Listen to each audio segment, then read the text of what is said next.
سوال پیدا ہوتا ہے کہ سر رابرٹ سنڈیمن موجودہ بلوچستان یا سابقہ ریاست کلات میں کیوں آیا، اس کے مقاصد کیا تھے؟ یہ جاننے سے قبل یہ معلوم ہونا ضروری ہے کہ اس وقت کے حالات کیا تھے، حکمران کون تھا۔ سر رابرٹ سنڈیمن کی آمد کے وقت ریاست کلات کا حکمران یعنی خان کلات خان خداداد خان تھے، جو 1857 میں 16 سال کی عمر میں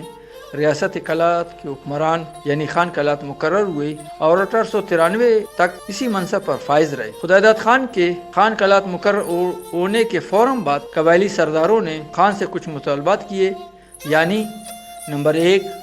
نوری نصیر خان کے آئین اور رسوم و رواج کے مطابق حکومت کی جائے،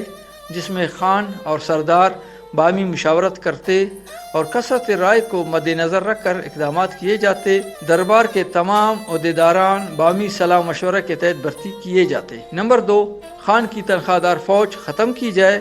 کیونکہ فوج پر اٹھنے والا خرچہ قبائل پر ایک ناقابل برداشت بوجھ ہے۔ نمبر 3، کچھ افراد کی رہائی اور بعض عہدیداران کی برطرفی کا مطالبہ۔ مذکورہ مطالبات پر خان نے پہلو تہی کی، جو بعد ازاں نزاع کی صورت اختیار کر گیا۔ چنانچہ تقرری ای کے سال یعنی 17 ستمبر 1857 کو خان کلات نے کلات میری کے قریب سرداروں کے کیمپ پر توپوں سے شدید گولہ باری کروائی۔ کئی افراد ہلاک اور زخمی ہوئے۔ بعد از ظہر سادات نے قرآن مجید بیچ میں لا کر جنگ رکوائی۔ یہ ابتدا ثابت ہوا اس 21 سالہ خانہ جنگی کا، جس نے سوائے تباہی اور بربادی کے اس ملک قوم کو اور کچھ نہیں دیا۔ خان خداداد خان کم عمر، جذباتی، ضدی، شکی الطبع اور مستقل مزاج تھے۔ تباً ضدی اور انتقام گیر ہونے کی وجہ سے بار بار بخش دینے پر بھی وہ دل سے اپنے مخالفوں کو کبھی معاف نہیں کرتے تھے، جس کی وجہ سے ان کا سارا دور خانہ جنگی میں گزرا۔ نوبت یہاں تک پہنچی کہ 1863 میں یعنی صرف 6 سالہ حکومت کے بعد ان کا چچا زاد بھائی میر شیر دل خان کو قبائل نے اپنا نیا خان کلات مقرر کیا، اور صرف 1 سال بعد خداداد خان دوبارہ قبائل کی حمایت سے خان کلات مقرر ہوئے، لیکن انہوں نے ماضی کی اپنی غلطیوں سے کچھ نہیں سیکھا، سابقہ غلطیوں کو دہراتے رہے، جس کا نتیجہ قتل و قتال، لوٹ مار، بد امنی، بدحالی اور ساتھ ہی ساتھ اطراف کے ممالک اور علاقوں پر تباہ کن صورت میں نمودار ہوئے، اور ہر ایک نے انہیں حکمرانی سے ہٹانے یا اختیار سے محروم کرنے کی ٹانی۔ خان خداداد خان 1857 تا 1863 اور پھر 1864 تا 1876 اس وجہ سے کلات پر متمکن رہے کہ سندھ میں انگریز حکومت خصوصاً کمشنر سندھ ولیم میری ویدر عدم مداخلت پالیسی کے علمبردار تھے، اور انہوں نے ہر موقع پر خان خداداد خان کی بھرپور مدد کی، لیکن اس کے نتیجے میں ریاست کلات میں حالات بہتری کی بجائے ہمیشہ بدتری کی جانب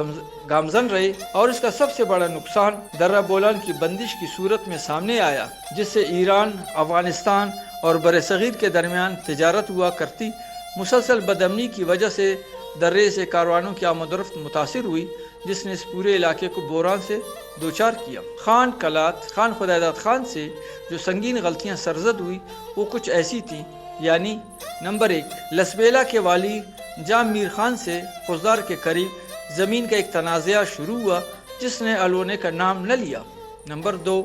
جالاوان کے سرداران تاج محمد زرکزئی سے رشتہ ناتا پر جھگڑا چلا، جو پہلے اس کی بہن اور بعد ازاں بیٹی کے حوالے سے تھا، باوجود کہ سردار تاج محمد زرکزئی خان کا سسر تھا اور اس نے ریاست کے لیے کئی مارکے سر کیے تھے، لیکن اسے گرفتار کر کے قید کیا اور قید ہی میں اس کی موت واقع ہوئی۔ مشہور یہ ہوا کہ خان نے خود اس کا گلا گھونٹا تھا، حالانکہ خداداد خان نے دوبارہ خانی حاصل کرنے کے لیے اپنے مشیر محمد خان وکیل کے ذریعے 4 عدد قرآن مجیدوں میں سورہ یاسین پر اس مضمون کا لکھوایا تھا کہ اگر آپ لوگ شیر دل خان کو قتل کر کے ہم کو بار ثانی حکومت پر سرفراز کرو گے تو ہم کو کلام اللہ کی سورہ یاسین پر قسم ہے کہ ہم زندگی بھر تم لوگوں کے ساتھ دشمنی اور بدی نہیں کریں گے۔ پھر ایک قرآن سردار تاج محمد کو، دوسرا سردار ملا محمد خان ریسانی کو، تیسرا داروغہ عطا محمد اور چوتھا پلٹن کے کماندار شیر خان کو بھجوایا تھا۔ نمبر 3، خاران کے والی سردار آزاد خان نوشیروانی سے بھی رشتہ کے معاملے پر تنازع ہوا، اور یہ تنازع بھی ہمیشہ سلگتا رہا۔ نمبر 4، سرداران سردار ملا محمد خان ریسانی سے بگاڑ اور جنگ کا سلسلہ پورے 21 سال جاری رہا، حالانکہ خداداد خان کی پیدائش کسی سردار کے گھر میں ہوئی تھی، جبکہ ان کے والد خان مہراب خان میری کلات میں انگریزوں سے لڑتے ہوئے شہید ہوئے تھے۔ خان شیر دل خان کے دور خانی میں سردار ملا محمد خان نے خداداد خان کو پناہ دینے اور اقتدار تک پہنچانے میں سب سے زیادہ کردار ادا کیا تھا۔ نمبر 5، مینگل سردار نوردین نے ہمیشہ خان کا ساتھ دیا۔ خان نے سورہ یاسین پر الف لکھنے کے باوجود اور اس کے باوجود جب سر رابرٹ سنڈیمن 1875 میں پہلی بار خان سے ملا تو تمام سردار سنڈیمن کے ساتھ تھے، جبکہ صرف سردار نوردین مینگل خان کے ہمراہ بیٹھا تھا۔ لیکن سنڈیمن کے کلات سے روانگی کے اگلے دن خان نے اسے اور اس کے کئی ساتھیوں کو بے گناہ قتل کر ڈالا۔ یہ الگ بات ہے کہ 1893 میں AGG سر جیمز براؤن نے جب خان خداداد خان کو گرفتار کیا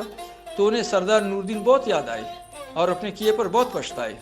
نمبر 6، اپنے وفادار اور جان لڑانے والے عہدیداران سے ہمیشہ نالاں اور ان کے جان کے دشمن رہے۔ مثلا اپنے وزیر یعنی داروغہ گل محمد کو برطرف اس کے بیٹے داروغہ عطا محمد، جس نے کئی مارکے سر کیے تھے، کہ گھر پر خان نے حملہ کروایا جس میں داروغہ شدید زخمی ہوا اور سردار نوردین مینگل اور اس کے بہت سارے ساتھی قتل کیے گئے۔ ایک اور وزیر شاہ غاسی ولی محمد جو پشتہ پشت سے خان خاندان کے وفادار رہے تھے، خود شاہ غاسی ولی محمد نڈر اور بہادر شخص تھا۔ خان کے لیے کئی مارکے کامیابی سے سر کیے اور اپنی جان کی کبھی پرواہ نہیں کی، لیکن خان بلا وجہ اسے بدظن ہوئے جس پر اسے ریاست سے نکلنا پڑا ہے۔ ایک اور عہدیدار محمد خان وکیل، جسے خان کلات نے نواب کا خطاب دیا تھا، خداداد خان کو بارثانی خان کلات کے منصب پر فائز کرنے میں اہم کردار ادا کیا تھا، لیکن خان اس کے بعد اچھے اقدامات پر بھی ناخوش ہوا کرتے تھے۔